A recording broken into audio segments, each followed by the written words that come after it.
Yes, sir. It's your boy Kyle, the kid, and Mega the boy, and welcome to another episode of Vibe with Your Boys podcast. Mega, how you living? How you feeling? I'm good, man. Tired as hell.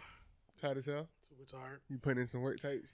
Nah, last night I was just watching, just going through a YouTube rabbit hole. And Or want to make a classic rabbit hole? And then when I look, it was like 5 o'clock. I say, bro, what the fuck? What was the rabbit hole about this time? Just a whole bunch of shit. Bro, I started off with Vibewithyaboyz, just watching a whole bunch of interviews. Mm-hmm. Then I got the Ryan Coogler. Oh. And I got the Stephen McQueen. There's a whole bunch of stuff. Then I started watching mob stuff. I'm like, bro, I was just lost. You started going down the mob Yeah, rabbit yeah, hole. I was just lost, bro. The next thing you know, 5 a.m. You 5 got o'clock, to wake up at what? I'm trying to, like 6:30. I try to get up at 6:30. Get ready, but by now I try to rush and get some sleep. The sleep is already done. I wasn't having it. And by the way, coffee don't work for real. Coffee? Coffee don't work. Yeah. I stopped and got me a large cup of coffee. Thought that, Man, that bit lasts an hour. And I don't even think that's coffee. the trick because nobody have just one cup. You're right. Yeah. People have multiple cups throughout the day. Yeah, I'll be wasting money. yeah, I'll be wasting money. Hopefully, y'all out there getting rest and not being like this nigga right here. I'm not gonna lie, this interview has been like I wanted to do this like since the beginning of the year, but the year went by so fast. But we were before you start. Yeah. When you hit me up and you said that we was gonna have him on. Yeah. So I don't know if you know. I don't really talk about it, but I've been really on my pro Broward stuff. Mm-hmm. I've really been like tapped in, like trying to cause I feel like Broward got so much like stories to tell. Mm-hmm. And over the last year, really since last year, really, I'm like, bro, I really want to find a way to tell the story of just Broward in itself. And it started very cliche because I'm like, everybody say Broward is small. And then after a while, I was like, you know what? Like, I feel like the story could be told. And when you hit me up about it, I was like, I would love to have this brother on. I would love to have this brother on. Yeah. You said that months ago from the jump, like when we first talked about it. Yeah. So it's finally here. We came to fruition. We got Emmanuel from the Black and Broward page. What's going on? I'm doing good. How y'all feeling? I'm happy to have you here, man. How's everything going? How has your 2024 been? Man, I just want to say I'm thankful to be here on this platform with y'all, man. And 2024 has been really good. You know what I mean? I mean, just starting off the year. I mean, it's been a lot of traveling. This year I went to the Bay Area. I went to DC, Minneapolis, Seattle, Denver, Bahamas, and Detroit. Whew.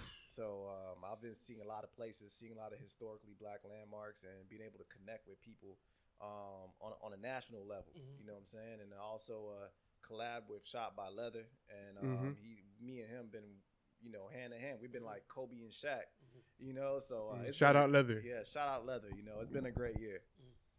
For sure. Now, of course, I mentioned you run the Black Broward page. And you mentioned that, you've been traveling throughout the year, seeing historical black landmarks and things of that nature. So I want to kind of take it back, though. I mean, of course, you're black, but not everybody who is black has the interest and the dedication to telling the black story like you do. So where are you originally from? So originally, I'm born in Miami. I was born in Overtown, but Okay. I was raised in Broward County. I went to South Broward High School. I've lived in Broward County for 22 to be 23 years of my 36 years of living. So most of my life has been in Broward County. So a lot of my key moments, a lot of my first, was in Broward County. Getting my license and interactions with women on an intimate level. All of that. Was was Broward County. So yeah, man. So it's been it's my home. Got you. So you said 22 years. Yeah, 2002. Got you. Yeah, 2002 was when we came. When me and my mother came down here. And growing up in Broward, of course, you spent some of your years in Miami as well. But growing up in Broward, what was it like for you? Where did y'all move to in Broward? When y'all yeah. came? So we moved to Hollywood in Okay. 2002. We was over there by Washington, and we were right next to Adams Street. Anyone knows Adams and 24th back in the day was a very interesting place. There was a lot of activities going on there. So that's where I was at. Also had some family there too. Quite a few of my cousins was over there. Went to South Broward High School. Went there all 4 years. So I'm a Bulldog. Hollywood. I was over around Dania a lot too. Hallandale. Carver Ranches, that whole Yeah. South Broward County, Mhm. so I was befriending a lot of folks there, and those were like my teenage and up and coming years. What is your family background? Or is it just American or like? Nah, so we're from a small island. Both my parents are from Dominica, so Oh, it's okay. Lower Antilles. We always Yeah. get confused with Dominican Dominican Yeah, Republic. Republic, you I actually know, seen so- I actually seen a joke about that recently. Like Yeah. Shiggy, he was talking to this person, and he was like, "What are you, Dominican? Not from Dominica. Oh, you think you fancy? Yeah, you they think you always fancy? say Why that. can't you just say Dominican? Not from Dominica. Like, you know Yeah. what I'm saying? So yeah, it's funny that you mentioned that. But okay, that's dope. Okay. Yeah, man. If I had $1 for everything, I'd be retired right now. Yeah. But yeah, it's cool. We a small island, about like 75,000 people. Mhm. We're home to one of the boiling lakes in the entire world. The other one's in New Zealand. Boiling Lake. Boiling Yeah, it's a lake. boiling lake. It's like a 3-hour hike that you get to go and see like this boiling lake. If I had to say the equivalent, it would be like putting like a pot of water on a stove and just letting the water boil, and after the steam start coming up, that's like what it is with a boiling lake. It's like a view of just like this sulfur, area, because like there's a lot of volcanic activity. Okay. Under. So you get to see the boiling lake. It's a nice view. You can't go in there. Yeah, It's just of course. like putting a little ant or something in the boiling water. It's going to crisp up. So yeah. And you've we been home there. to the- You've seen it. Yeah, I've Okay. seen it. Last time I was in Dominica was for during Carnival. We have like our Carnival the same time Got you. Trinidad has Carnival, and that was one of the spots to see. We have a lot of beautiful rain waterfalls Mhm. as well too, and it's I believe there's a river for every day of the year in Got you. Dominica too.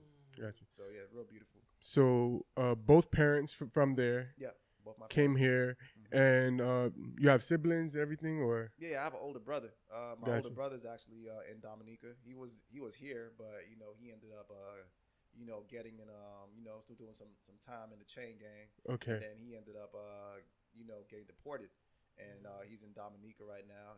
But he changed his life around. I feel as if in a way it was like a bit of a blessing for him, Mm-hmm. because he was really wilding out over here. And then when he went down to Dominica, he found a woman. He has 3 kids. So Gotcha. I have 2 nieces and a nephew. So I in a way, like I said, like it worked out for him. Mm-hmm. One of those everything happens for a reason type of thing. Yeah. Gotcha. so- Gotcha. Now, of course, we see Emmanuel today, but what about your upbringing, or maybe what instilled in you to have this proudness of being black and like wanting to know more and more about your history? Oh, so that started with my father.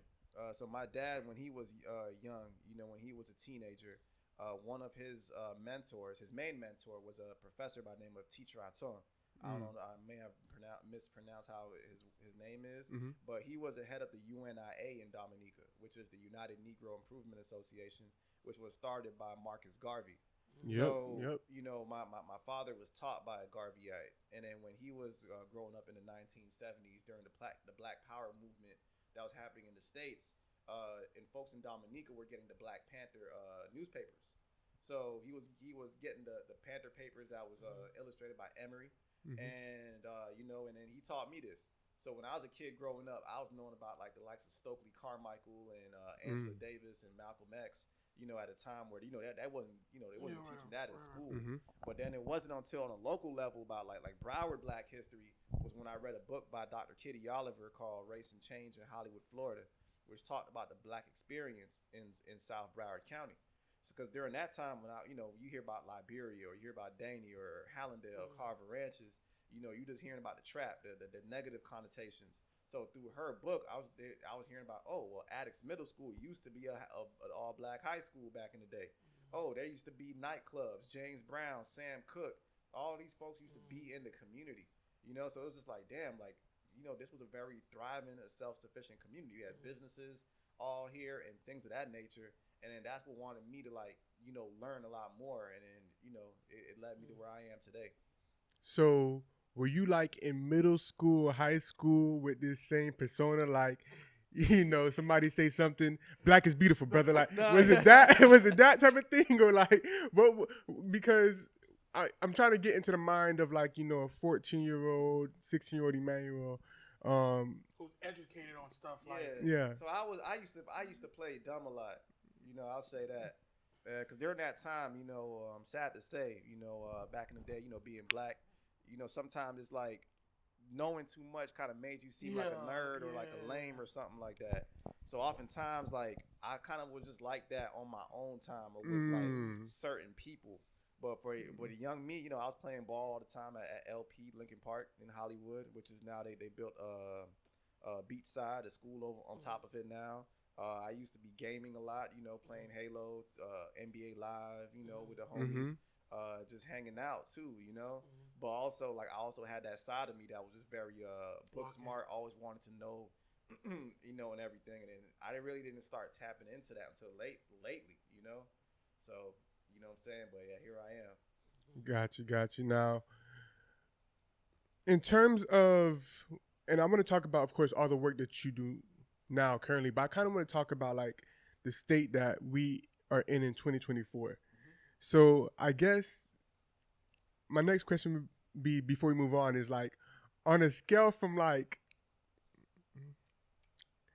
Dr. Umar to like I don't know,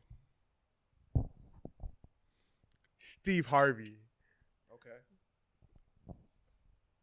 Where would you say, like, I guess your black ideals in terms of like extremists to like, more so universal range too? I feel as if like my ideals is more about the doing rather than just the conversations. Okay. And that's not a disrespect to Umar or anything, but like he's a great debater. He's a great conversationalist.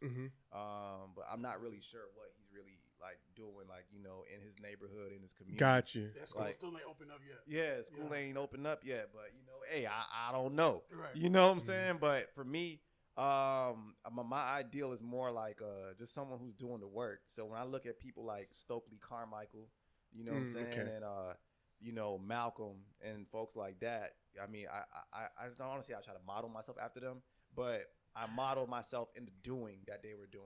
So me being out in the community, your work's more so aligned with because like we could debate all day about blackness and all that, which is cool, but like I want to do something like all right, let's make a difference in our community, like let's really solve some issues. Like we got gentrification happening in black communities. Like how can we solve that? How can we solve like the disparity between younger black people and older black people? Gotcha. The older black folks, they got the resources, they got the land, they got the properties. We may not have that, but we have the foresight into the future with technology and everything, and with the way the world is going. They may not really know like that because they're from an old school time. So how do we come together and be able to solve a common issue for our communities? And that's where I'm at right now. Got you. I think in regards to everything you said, and specifically Dr. Umar, I feel like he's an interesting person because initially, and Megan can tell you this, in 2019 and beforehand, every time I seen Dr. Umar come on my screen, I'm like, bro, here this man go again, bro. Yeah. Like, I got like kind of tone deaf to him. And as funny as it is, when I finally started to like be interested in what he had to say and like kind of, more so, I started to find myself agree with him was during the pandemic marches. And he knows what I'm about to say, that's why he's laughing. And they was asking him about like, are you marching? And he was like, no, I don't do integrated marches. And it was so funny. And I'm like, what is this man talking about? And he broke it down. He was like, why am I marching next to white people and they're rioting and they're tearing up the community? Why don't they, if they want to support us, why don't they go march in their community and, do the same things? That'll show more unity than you being over here tearing up our place. Yeah. And you're not getting treated the same by cops or whatever. And that was like probably one of the first things I agreed with him on. And then it's like, once you get around to realize, okay, he's not that bad of a guy, you start like actually listening to somebody.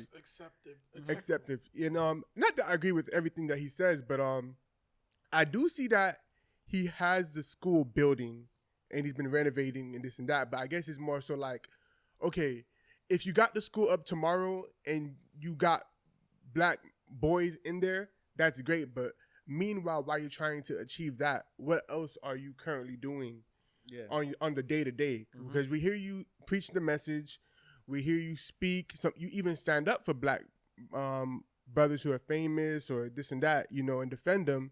But like, how are you impacting the community every day? And I think that's kind of what you're speaking about. Can I ask you this? You said something about doing the work, and you don't know what work he's doing, right? Do you think somebody who's so extreme on their ideology can actually make change for him? It's to a degree. Sorry to cut you off, because I feel like you have to have a medium. You have to be likable enough to where the opposite side likes you as a person and want to help you, even if they don't really agree with what you're doing, but they like you. And then you have to be to the other point where you stand on something. But I feel like if you're too far left, it's going to be hard. That's why I feel like he's not doing as much as he could. He's so far left with it. Like, I like a lot of his ideology, but I'm like, you're not going to get the assistance. Yeah, I feel as if, like, with Umar, like, how can I say this? Like, I think if we were organized as a people, he can be as unapologetic as he want to be, with everything, and we're not.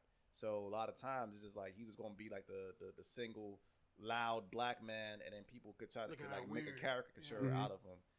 So if we're organized as people, we're funding ourselves and things like that, things that he talk about, we would be a lot better off.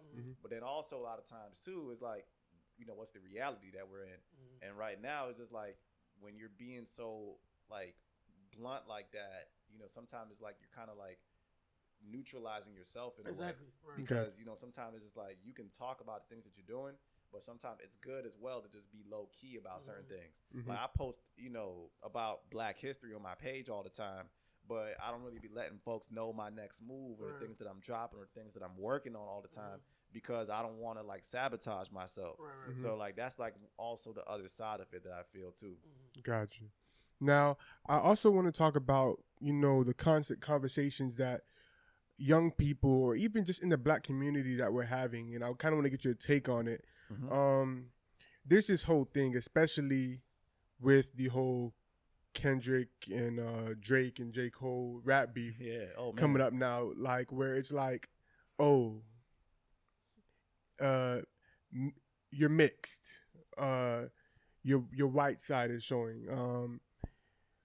I'm under the belief, me personally, that if you're black, you're black. Yeah, facts. Like I hate the whole constant conversation about white mom, white dad, black mom, black. Like, you're black. As long as you own that blackness, and you're not trying to like, but I'm whatever. I feel like it's a pointless conversation. I feel like it's a conversation that's rooted in division. Yeah, it is. And it's used to like, separate us amongst, our, I guess you could say, peers or whatever. So what do you think about that constant conversation that's going on currently?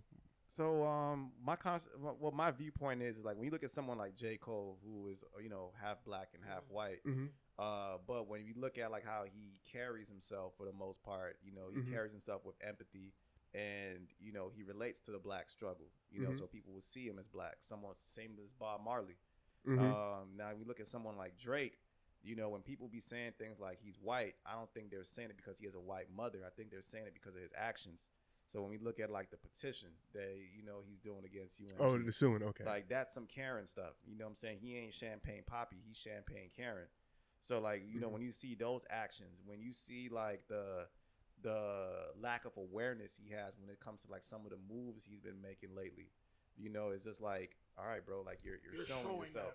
Like you see black culture as like a thing that you could make a profit off of. Like Monday you're Jamaican, Tuesday you're from Memphis, Wednesday you from Houston, so it's just like, it's the way you carry yourself. While someone like J. Cole, who is the same as Drake, when we talk about background wise, but how he carries himself is a lot more empathetic to black people, so when people look at, I feel as when people look at Drake and they're calling him white and all those things, it's not because he has a white mother. They know he's black, what I'm saying, on a technical basis. But when you look at the actions that he's doing, that's where I feel as if people be saying the things he's saying. And I feel that's why, like Ross was saying, the things he was saying, calling him white boy, or how Kendrick was saying the things he was saying about, you know, or Pusha T was saying like the fro couldn't nap enough and things like that, because it's just like the actions he takes is very Karen-like at times. And I agree. yeah, I understand that point. Well, not to really, you know, dive into that whole situation, but just keeping it on just the conversation of quote unquote blackness.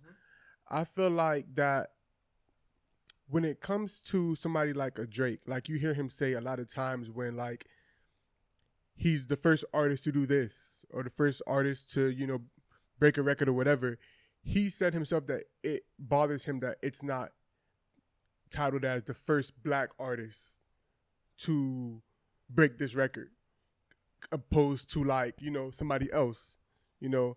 And I do feel like it is part because he is Canadian, he is Jewish, and he has the right mom. But to your point, it's also about actions. You know, he does do charitable things, but then people look at it from the standpoint of like, what are the charitable things or the what do you call it? The example that you're setting for the black community in itself. And I feel like that's a constant disconnect between people and him. But I still feel though that if we're going to be united, can't call a black man white. You know what I'm saying? Like, you know, regardless of who he's dating or now, if he's out on what's from Kentucky, Daniel Cameron, that's his name. Oh, the senator or the governor. He was like Attorney General for Kentucky. Yeah. If he on that type of stuff, I mean, we could call him whatever you want to call him. You know, Clarence Thomas type of people. Yeah. You know what I'm saying?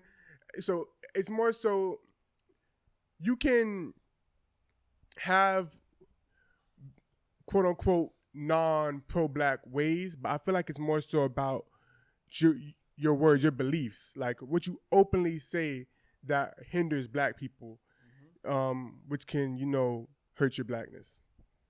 Yeah, I mean, I'm wishing the best for Drake, you know, and I know he's done certain, you know, community initiatives, you know, the whole God's Plan video, and I'm sure he's given back to charities at some point in time.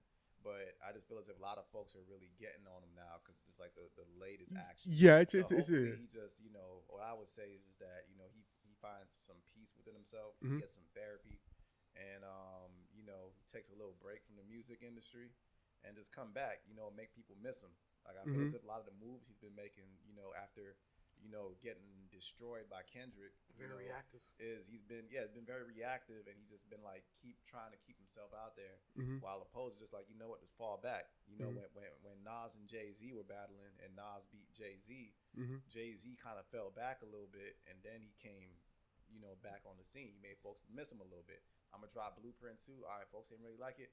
Or I'm gonna retire. Yeah, he did the whole retirement thing. You know, drop the Black Album, do this Madison Square Garden performance, make people miss me, and it worked. You know what I'm saying? It's strategy. While Drake is just like, you could tell it's bothering him. There's no strategy there. Yeah, he's just like he's spiraling. All we see is he doesn't want to step back. He doesn't want to give up that spot. Yeah, you know what I'm saying that's what's evident there. And before we go off, not to dive in like you said, but I think Kendrick said in the battle, he said, I have a family, I have kids, I got to teach how to live, work out, and teach them about God. I feel like Drake's whole identity is success. He can't step away. Kendrick, he cool. Like, I'll step away for 3-4 years, whatever. I do what I do, and I go back. This is the most we've ever heard from Kendrick because of this battle. But Drake's success is who he is. So if he's not on Billboard, if he's not being looked at the number one guy, he can't operate. Yeah, he wants to be the he has to be. Yeah, he has to. And Drake is always outside. Yeah, you know, which also I feel as if hinders him a little bit. But that's part of his brand. That's part of his brand. Yeah. But look at how Kendrick is going. Yeah. Look how Kendrick got the world in his hands. Yeah. He don't even much post on social media. I don't even think he really does interviews. You know, but so he lays out the way for people to miss him. He adds a mystique to it. Yeah, exactly. So when he comes out and says something, it's like, oh shit, Kendrick's saying something. You gotta hear what he gotta say. While opposed to Drake, he's just like always constantly out there. Another thing too is like Drake's like 2 years older than me. Kendrick's a year older than me. So I grew up on their music, seeing them as from when they were in their early 20s, and when Drake was coming out, you know, the whole "So Far Gone" and you know, what was it? With "Thank Me Later." Yeah, you know, like. A lot of people were like really loving that about him because it was like, all right, you know, he's talking about some things that you could tell is coming from a real point, relatable, you know, insecurities or relationship issues. Now he's about 38 years old and he hasn't grown because he's still talking about the same things as he's 22 years old again. While as Kendrick, you know, you've seen Good Kid, Mad City, Section 80, Good Kid, Mad City, and you've seen the growth, the things he's talking about, like, you know. You can see that. You know what I'm saying? Like, I was listening to a Drink Champs interview with Schoolboy Q where he was talking about, like, the whole checking in culture and how he was like, man, like, you know, I got kids, man. My daughter's in soccer practice. You know, things like that. It's growth. While Drake is still, like, it still sounds like he's 23. So. Gotcha. Yeah. Definitely some identity. I mean, it's not a secret. You can see it if you pay attention. There's some identity crisis things going on with Drake. Yeah, definitely. So, hopefully he figures it out. Got you. Now, in general with the whole community, I mean, I'm not sure if you on Twitter. I know you have Instagram or whatever, but I'm not on Twitter. Yeah, the X. Yeah, right. The conversations are just when it comes to like, you know, male athletes. Oh, another light skinned girl or whatever. I'm just like, bro, I see a black woman, bro. Like. Why do you think? I mean, we talked about it being a divisive division, but why do you think that conversation about blackness is so prevalent now compared to? I feel like nobody was looking at Bob Marley as a mixed race person, like even though people knew he was like half black, half white. Oh man, that's a good question. You know, I feel as if that's been going on for a while now with sport, with athletes. You know, when it comes to the colorism issue or them, you know, dating, you know, someone who isn't black, you know, I look at that like, yo, let them date who they want to date, you know, as long as they're not talking down on black women, I think that's fine. You know what I'm saying? Like, I do believe oftentimes love can transcend color, you know, so it's just like, as long as you're not talking down on your own kind, you know, just to boost up someone else, then, you know, other than that, it's like, yo, date who you want, you know what I'm saying? Just don't talk down on black women, you know? Got you. I think it might have been Dr. Umar who said this, I'm not sure, but he stated something to the point of, when you go date outside of your race, whether it's white, Asian, whatever, as a black person, you're not growing the black community. You're helping grow other communities, right? What's your take on that? Like, do you think that you can be as effective in your community, black community, and still be able to step outside and date, you know, other races, white, Asian, whatever the case may be? I think so, to a degree. You know, I mean, like I said, it's all about actions. You know, if a black man is dating a white woman, but, you know, he's putting millions of dollars into the black community, that's still effective. Right. You know, so you know, sometimes people take the notion like everyone has to be like, you know, Malcolm X or you know, Khalid Muhammad, you know, but oftentimes it's just talking points. I look at it as actions. You know, that goes for a black woman if she's dating a white man. Put it in work. You know, it's just like, what are you doing? Like, all right, like whatever you're doing on your own personal time, like I could care less about. My thing is just like, all right, what are you doing? What resources are you bringing to the community? What actions are you doing? What meetings are you organizing? How much time are you putting in? You know, like my thing is just about like, all right, it's about the doing. One of my favorite quotes comes from James Dean, where he was saying the gratification comes in the doing, not in the results. And I truly stand by that. Put it in the It's work. just about like, yo, putting in the work. Like, let's just do something. You know, it don't gotta be something grandiose. It could just be anything, small or big. You know, it could be you know, cooking some food and giving it to the homeless. You know, at least you're doing something. Yes. You know, that's where I'm at right now. Cause like a lot of times folks could have these intellectual debates all the time, you know, and then they'll always say all these things that they got to do, but then it's just like, damn, what you doing? They'll go home, eat, go to sleep. Home, eat, go to sleep. You just spoke for like 4-5 hours. So. Gotcha. And this next thing I'm going to ask you about, I mean, I don't really want to go into it because then it could take the conversation somewhere totally else. But when you see some of the stuff that's going on with some of our black celebrities out in the forefront, like, you know, whether it's Diddy or Jay-Z or whoever who is, under public scrutiny right now, I see a lot of black people being like, yes, it's time. We get him out of there. I mean, Diddy aside, but just like that's been known. Yeah, but like just most recently, like Jay-Z, like, oh, it's time to get him out of here finally. Like, and I just look back and see like, why are we rooting for another black man to be torn down? Yeah, like wrong is wrong. If he's wrong, let him be handled. Facts. But I find it so weird that when I see other black people being like, oh, let's get the baby out of here. Let's cancel him. Let's, whoever's under the scrutiny. I find that weird. And I feel like it's like kind of a self-hatred because I don't see other races like, let's get Charlie Sheen out of here. Let's get, Harvey Weinstein out of here, whatever, until they're like, oh, he was actually doing that stuff. But they're still not trying to take his movies off of air. Yeah. It's just like, what is your whole take on that? Like, I mean, well, Jay-Z is one of my favorite rappers of all time. Mm-hmm. He's in my top 3: Nas, Tupac, and Jay-Z. Now, if he's guilty of the things he's guilty that they're saying, then all right, you got to deal with what he got to do. Yeah, for sure. Now, for the most part, there really wasn't much about Jay. He might have done some dirt. I mean, he sold dope back in the day and all that, and he may have done some things we don't know. Mm-hmm. But also, it's like he could have just been changing his life around the whole past 20 plus years. Being a married man and things like that. So oftentimes you have those situations where, oh, remember what you did in 2000 and yeah, you know what I'm saying? And I'm not excusing, like if he did those things, but we've seen that happen before with people, not to that extent of what they're accusing him of, but that has happened before. So when you look at Diddy, that's been like, that's been well known. Mm-hmm. I mean, when I was in high school, there was stories about Diddy going to like, certain parties down in Miami. Like it was kind of known. But sometimes it's just like, damn, is there like an effort to take down black men? But is it also just like, sometimes things catching up to someone, catch up to you, and then that happens too.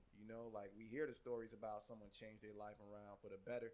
They might have been, doing some real crazy street stuff back in the day, but it came back to them one way or another. You know what I'm saying? It may not have come down to them personally, but it might affect their kids. And that for sure. I mean, just biblically, even if it doesn't come back to you, it comes back down to the generations ahead of you. But in terms of that, how do you feel when you see like kind of other black people kind of like celebrating at the fact that another black man may get taken down, or like, what do you think that there's an issue with that, or do you think those people are just, wanting people to be persecuted for doing wrong? I feel as if with social media right now, a lot of people really, thrive off negativity. Mm-hmm. Like they really thrive off like those type of things. If Jay-Z was, not someone like a Jay-Z status, but if it was just a regular person, doing something good and positive in their community, they might not really get the attention like that.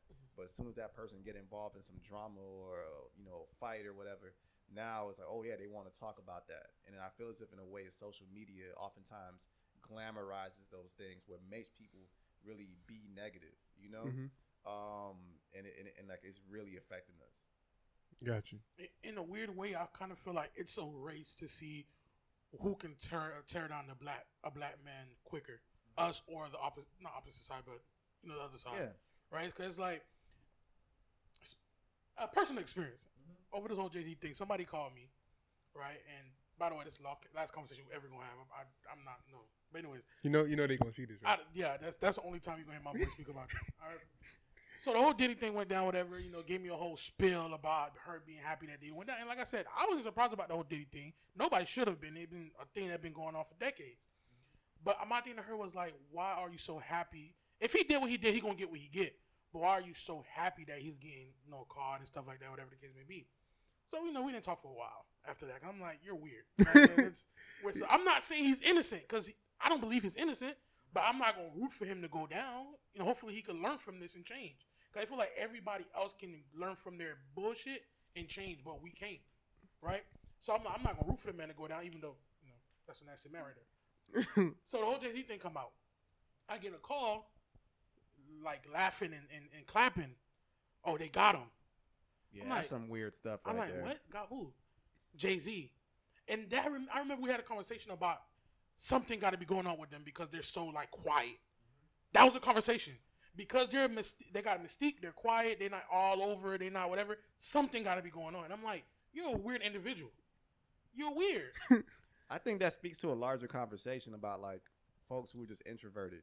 You Right. know, they really tend to like overthink things about you. I get that too because you know my Instagram is a history page. Like I'm not posting selfies about no myself. personal. Yeah, like yo, I got my own life. You know what I'm saying? I got my own issues I'm dealing with personally. You know, and I just like privacy. You know, so when people see like Jay-Z, who's been very out the way, you know, he got kids, you know, he's like in his 50s. Like, he's not going to be the same Jay-Z from 1999 or whatever that's always out and going to be at the club. Like, people got to understand that. But, like, folks just tend to feel away like, oh, you ain't talking. Like, oh, you think you better than somebody. Exactly. Oh, you know, like, what's up with you? Like they trying to find out, like, if you Batman or something. Like, nah, it's just like, that's just who we are. And when people do stuff like that, just like, it says something about themselves too. For them to just be so like ecstatic about negativity like that. Like really, like you need to reassess some of the things that you have in your own personal life. Like, I don't be having time to be thinking about what the next person is doing. I'm focused on my own life. I ain't stressing about someone and their ills. Like, that ain't for me to discuss. That's for them to deal with. Got you. Now, I don't know if I want to talk about it more on like the U.S. scale or just here in Broward itself. What do you think are some key components that it will take for us to just come together as Black people? I guess we could start like on a Broward scale, from the work that you've been doing and seeing, because you know, especially here in Broward, it's not a hate culture, but it's a I'm not friendly culture. Yeah, so we're very fragmented. Yeah, you know what I would say is that like work with who wants to work with you.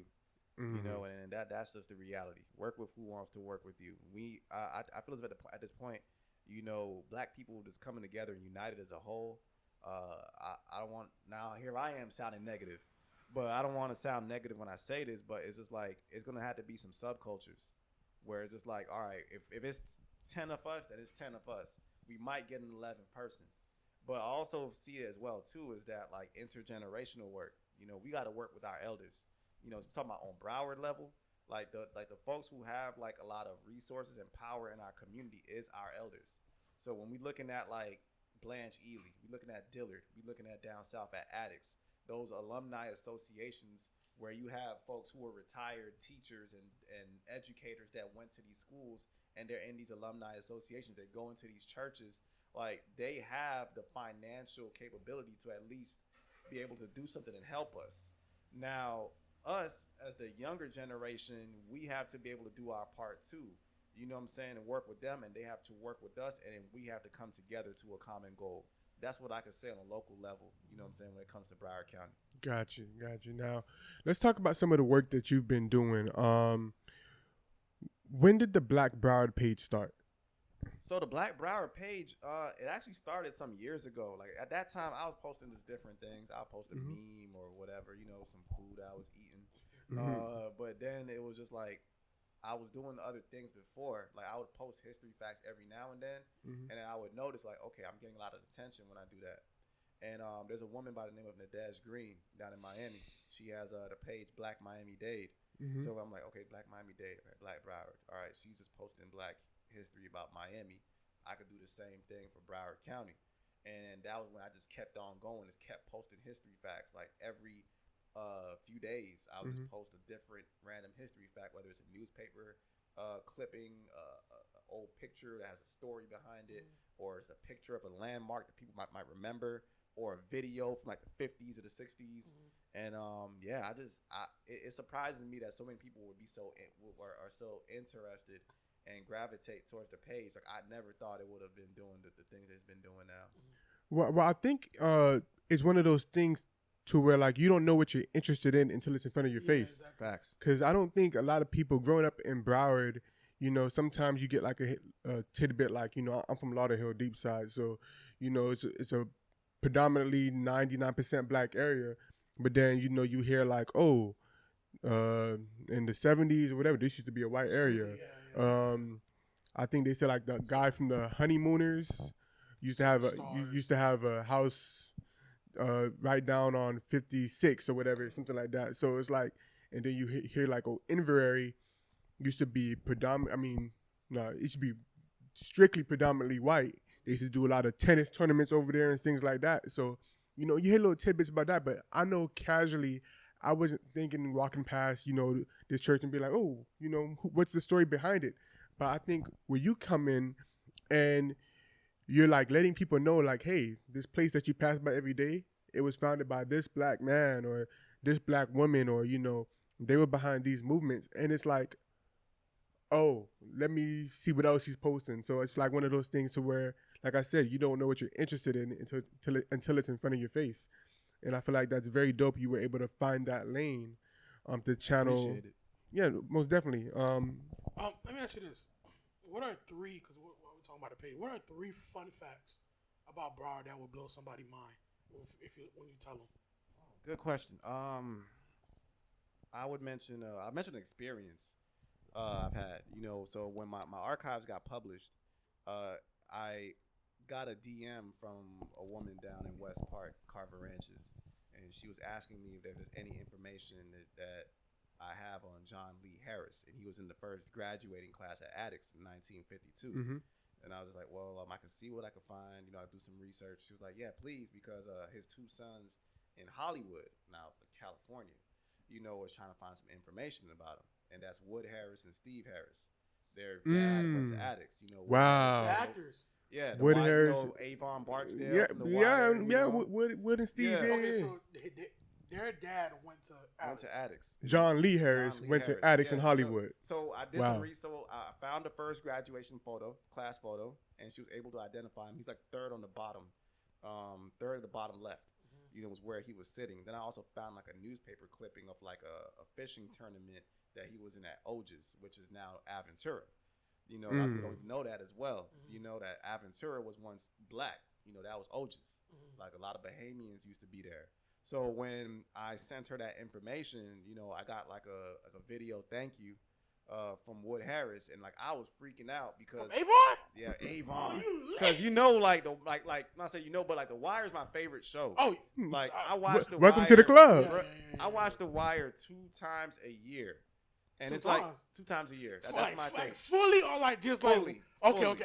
Fully, 2 times a year. About the same for me. Because it's like there's so many ways you could like I watch the show. Yeah. I knew it was something about him I liked. Yeah, so it's like what I'm like, bruh. And during that, and when I got to thank you, and I swear on everything, I was on season 5 of The Wire. Which is like about like the media, the newspapers, and everything. And then it was like I think that was the scene where like Wood Harris, Avon was in the jail cell, and then Marlo comes in, and Wood Harris basically checks him. Well, and I was just here, like, I'm what they call the authority figure. Yeah, exactly. Yeah. So that was one of them. Yeah. Another one was actually like a more serious one, and that was the Izell Chambers case, which was in Pompano in 1933, where there was a baseball game being played in Pompano, and a white man by the name of Robert Darcy, who owned a fish market, was beaten to death by a group of people. Now, at that time, Negro League was a big thing. So baseball was predominantly black in the 1930s. So our second sheriff, Walter Clark, arrested 20 to 25 young black men for the death of Robert Darcy. And then they charged the 4 youngest. And these 4 young men were beaten and starved into a confession. 3 of them confessed to the murder because they just couldn't take the brutality that they were facing. Izell Chambers, the youngest one, always claimed his innocence. And that was to be the first death penalty case in Broward County. They wanted to lynch these 4 young black men.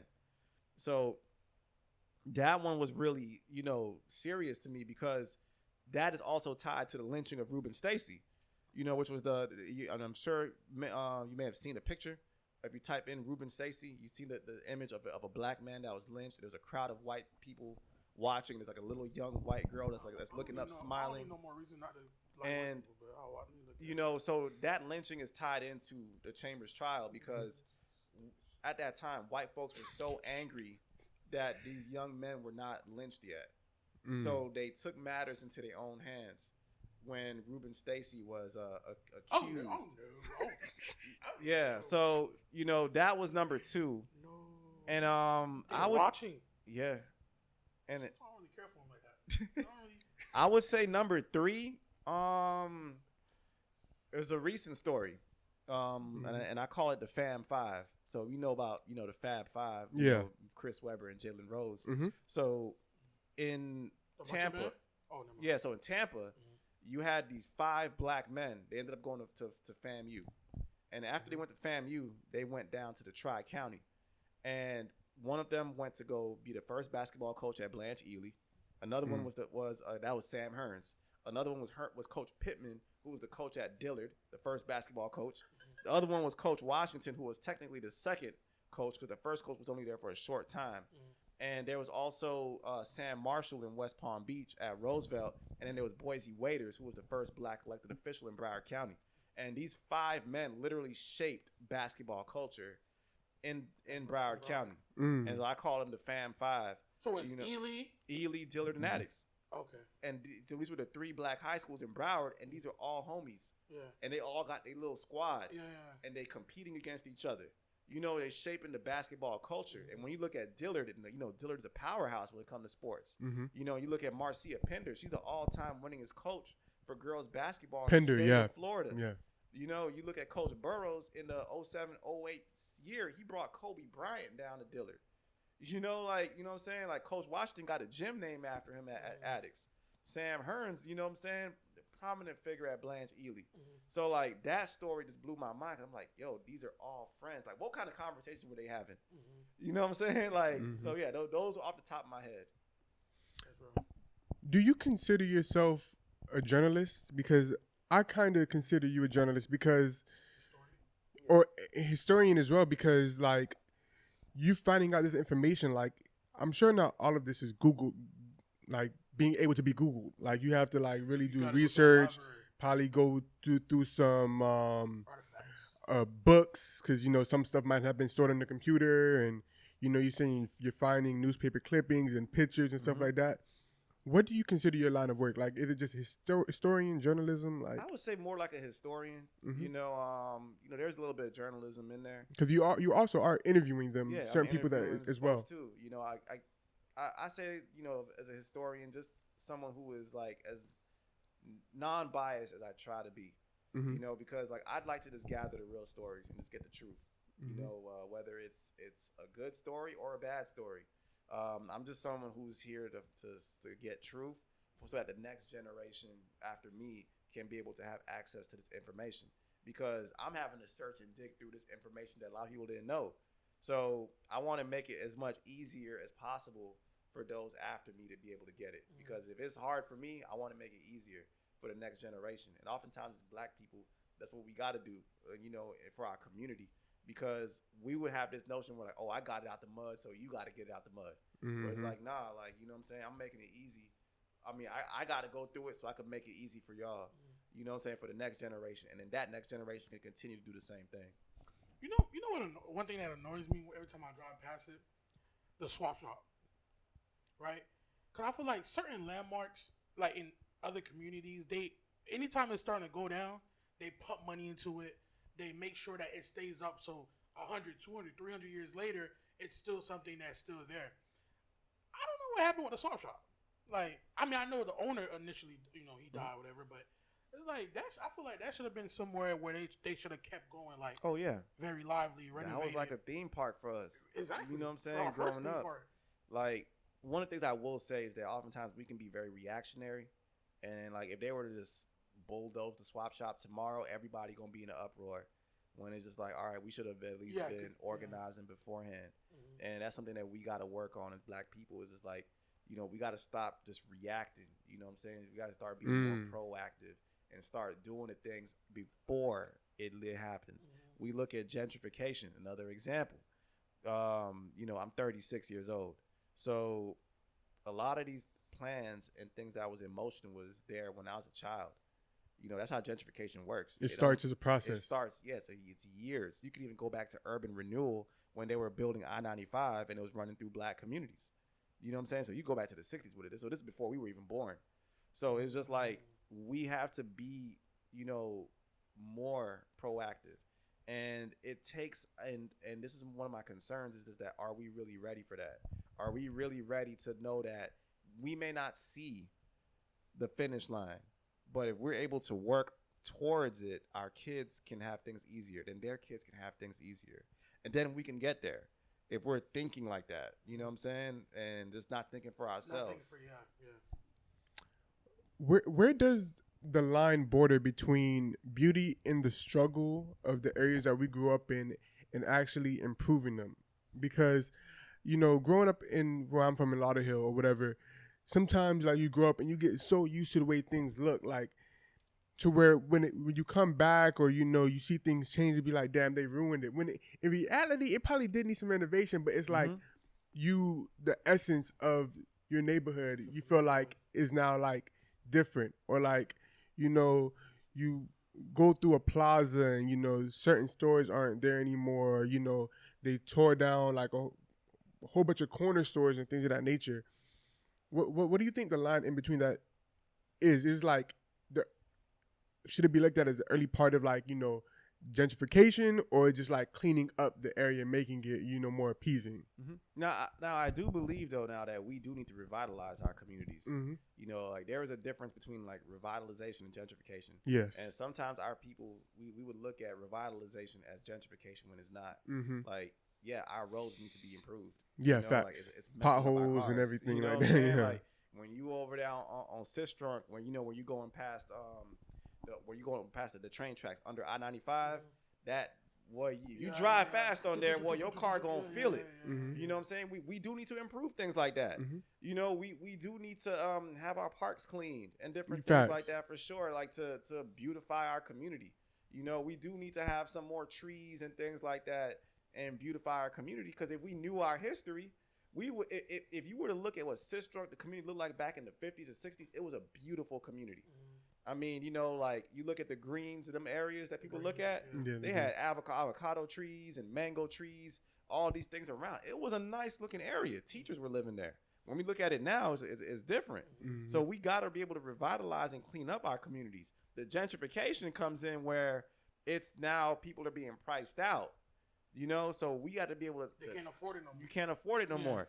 And now they're tearing it down to not have your interest. Yeah. But then again, if we were to be proactive, we would be able to offset all of that. Got you. Now I was gonna ask, real quick, let's talk about some of the work that you and Leather have been doing. We had the good brother Leather on earlier in the year, in the beginning of his journey of basically capturing historical landmarks in Broward, in South Florida in general, and to where he's now went on to do the stash and grabs, and now you guys are working on some stuff together. So talk about that as well. Oh man, so I got to know Leather. He followed me on Instagram sometime. I believe one of his friends, Brandon Bundles, was following me. I think he like reshared something I posted, and then Leather added me, and then like I was looking at his page, so I added him back, and then we were just chatting on the DMs. And I was just like, I like what you're doing. You're taking these pictures of these landmarks in Broward. There's some synergy here. We could work together. I don't know how we will work, but we're going to figure something out. And it was around Black History Month. And I'm like, all right, he's doing stash and grabs. Like, all right, let me talk to him about this historical component. Like there's a lot of historical landmarks where we could do the stash and grab. We could educate people on these areas as well as do something fun and interactive. So then he agreed to it. And then we did that for 29 days. We did 29 days of history stash and grab. We were tired as hell. You know what I'm saying? We had no days off for the month of February. But, the reaction and the feedback we were getting from people really pushed us over the edge to keep doing it. And now we're doing now we're going a lot more into visuals now. We got a camera, you know what I'm saying? We got some cool gadgets to work with. And now it's like, all right, we're going to go visual. You know what I'm saying? We're going to start capturing people now. Like, how can we scale our work to where it's like it's Broward based? Like, Broward is our muse. You know what I'm saying? It's the canvas that, we're sketching it how we're seeing how we're going to sketch it. But how do we scale it to go work with other people? You know what I'm saying? Who's doing some work in Detroit or New York or LA in these areas. So, we just been consistent at it, man. We got some dope things coming up. For sure. And we love to see the work that you guys are doing. May, I don't know if you have another question, but I do. yeah, go ahead. So, so earlier you were talking about certain books you were reading about the Angela Wise and Malcolm X, et cetera, et cetera. Do you think in the time that we're in right now with social media and how everybody, like, I guess you could say, time span, whatever, is so short, do you think we can have another great or multiple great social activists like the Malcolm X, the Martin Luther Kings, those people of that era? I think during that time, I don't think we may exactly get those kind of folks again. But there is folks that's doing work in the community. I just think that with social media and the way the algorithms and everything is set up, it may not be able to get them the attention that they want. Because I feel as if oftentimes with algorithms, it kind of feeds into certain other things. So I do believe that we are able to get those leaders. But again, I guess more so like the movements. The movements. Yeah. Oh, okay. Yeah. Most of the movements. I mean, you had Black Lives Matter, which was, but it's another conversation. But I mean, on that kind of scale, I'm not really sure, because when you look at COINTELPRO back in them days, I feel as if it's a lot easier now to infiltrate through social media. So we're capable of, but we gotta be very tactical in what we're doing. Not everything gotta be on social media, right? So it's just like, use social media to maybe, do things on the surface, and then go underground. And I feel as if we go underground, we could really have those true grassroots movement that's really supported and funded by us. One more question. Ask away. Yeah, back to that era. So there was a big divide between Malcolm and Martin. Yes. And how they went about their philosophies, right? Do you feel? Well, first off, I don't know if you want to answer this, but which side do you feel is more productive? Progressive, I should say. The Malcolm X, where it's us, we don't want to interact with them, or the Martin side is like, okay, we can still be working for our community, but we have to interact with the other side to make stuff work. Now, when I look at Martin, I love the Martin 1966 to his death to 1968. Where he was taking a more approach towards economic rights. When he was really starting to see things from what they were, what it really was. I truly believe King, always had great intentions. Yeah. And I may not agree with, I wouldn't, be letting someone put their hands on me and, turn the other cheek. I'm definitely more Malcolm on that sense. But I applaud King, because at the end of the day, I feel as if it was like a bit of a sacrifice that put America, put the camera on America to see what they were doing. Like, these black people, they're singing and we shall overcome, and these people are hitting them in the head with clubs and sticking dogs on them. But I feel as if you need a little bit of both of them. But I always say for people to really look at King before his death and the things he was talking about, and they were really starting to become more and more like each other. Gotcha. Yeah, and they had a chance to really work together. It would have been interesting to see what could have came out of it. Oh yeah. Don't get me wrong, man. I mean, like I love Malcolm, and Malcolm is someone who I feel as if changed my life when I read his autobiography. Now I know he was a phenomenal speaker. Like, his words would just, can get you to just stand up and do something. His words would make you really look at yourself. And that was important. Malcolm transforming the psyche of black people. And then you also have the actions of King, whether you agree with it or not. But if you take a bit of both of them, where you taking the action and the going forward of King, and you're taking the philosophies and the things that Malcolm was doing, you're gonna have an unstoppable force. Got you. And before we end off, I feel like we've talked about your works and your thoughts on certain topics that's going on currently. But like you said, you are a bit of a person that doesn't really post much of themselves or whatever. So I kind of want to end on these two last questions. Regarding you yourself, of course, we see the image, beard, you got the freeform dreads and things of that nature, locks. And when you go out and you deal with people outside of our community, is it a thought to yourself like, how are they going to see me as, or you're not even thinking about that? Like, no, I don't even much care anymore. You know what I'm saying? You've been dealing with that. I've been in those situations where people looked at me a certain way. They always gonna look at me a certain way. If I have a beanie on, cut, if I have a clean, you know what I'm saying? I'm still the same way. So it's just it just is what it is at this point. You know what I'm saying? Like, I just tend to focus on me and what I got to do, and I feel as if like a lot of people really respect that because it's like, Emmanuel is who he is. Like when people get to know me on like a one-on-one way, like they really get to see. And that's why I'm like that, because I'm like, I want y'all to just have a conversation with me. Because sometimes people could like misconstrue things on social media.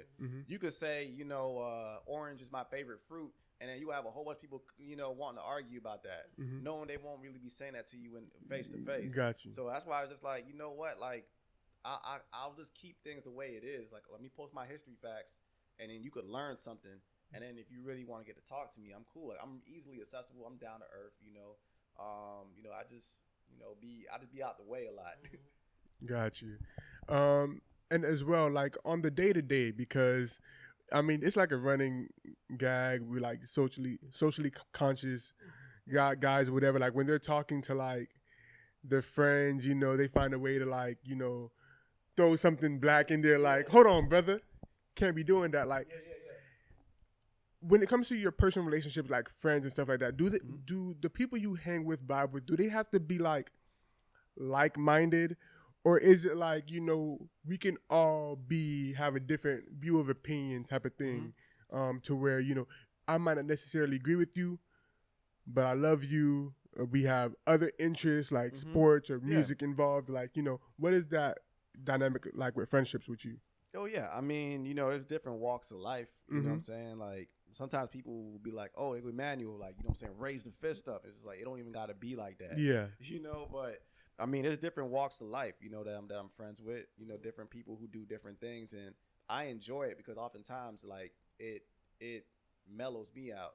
Because not all the time I want to be talking about history all the time. Gotcha, yeah. So it's cool when I be hanging with my friends, and then, like, one of them, shout out to my dog G, from Hollywood, like, he have 4 kids, you know what I'm saying? He's a family man.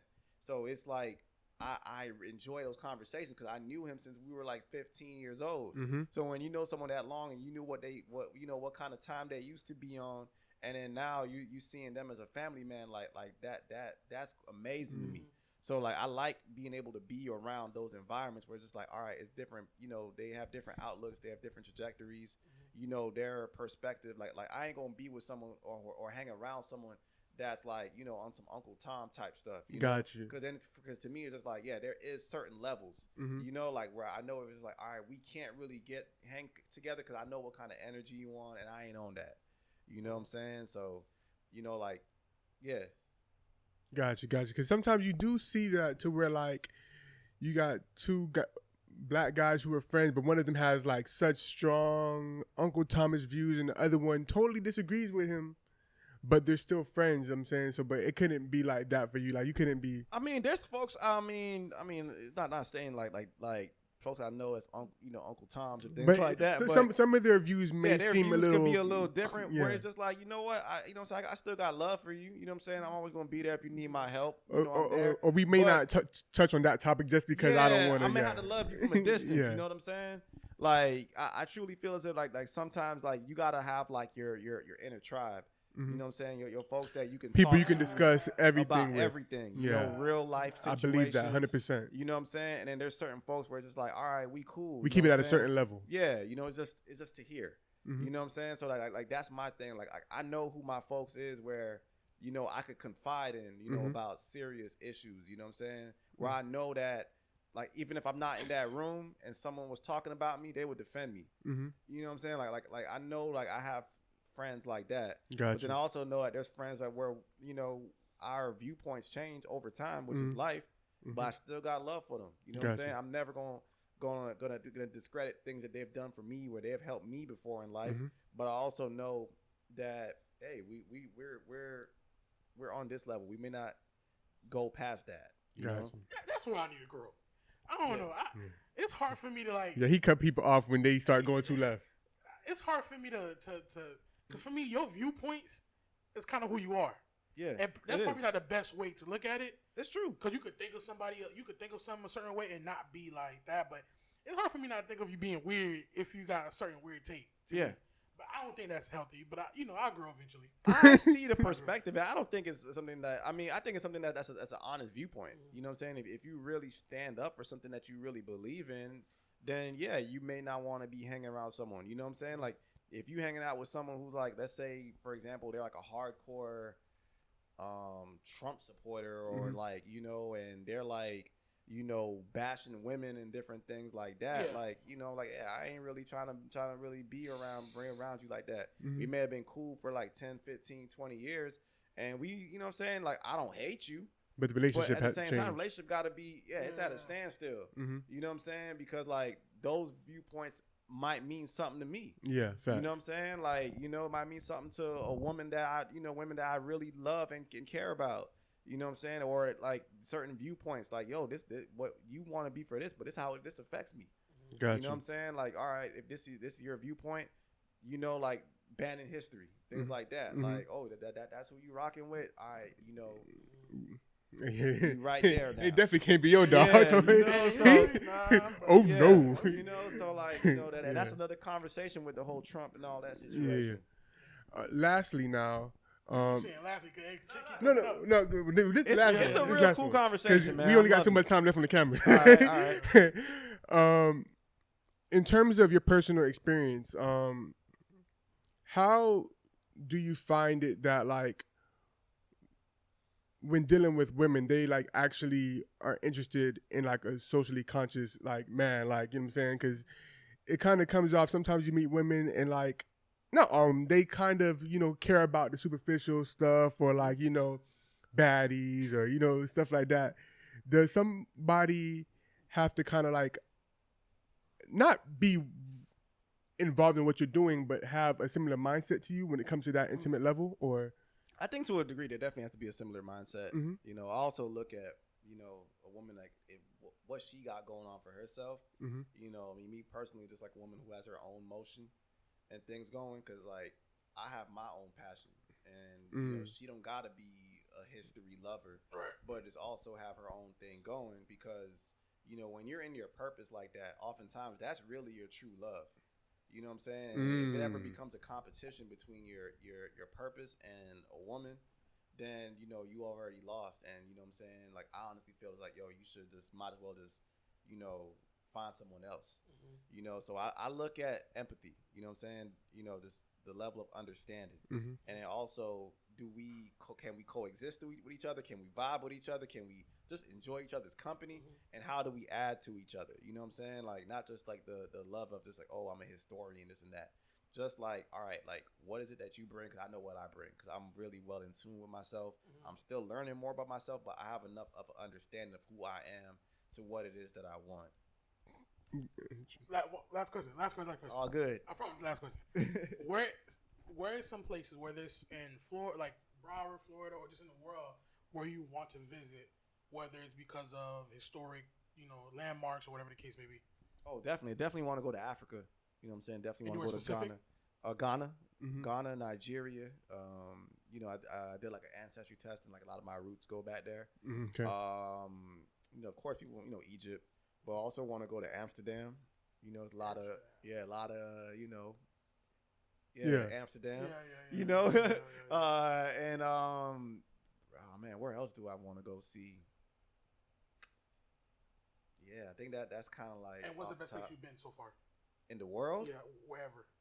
Oh man, I mean, recently I could definitely say, I mean, I've been throughout the Caribbean. You know what I'm saying? I've been to Dominica, Barbados. You know, these areas are really nice and beautiful. Bahamas is beautiful, but you know, Detroit is fire. Detroit. Like a lot of times people be looking like, oh, it's just dilapidated, but there's so much history and culture. So like I see it differently, and I look at the opportunity in Detroit because you know you have like an area that's historically black, and the housing situation is so crazy in the state of Florida and in many places, and that Detroit is very affordable.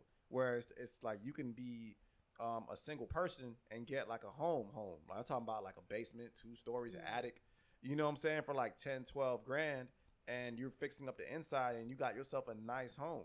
So it's really like that for real. Yeah. You always hear it, but it's like it's really like that. Like you talking about how like black people come together.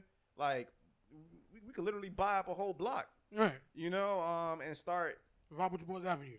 You said what? Vibe with your boys Avenue. Hey, vibe with your boys Avenue, man. Yeah, you know, yeah, and you got Canada right there next to. Like Canada's like 7 minutes away, so you could literally just hop over the bridge and go to Canada.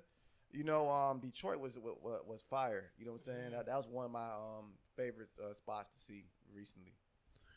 Appreciate you, Emmanuel, for joining us. Let people know where they can follow you at, find you at, if they already don't know, which they should. And anything you want them to tune into coming up for 2025.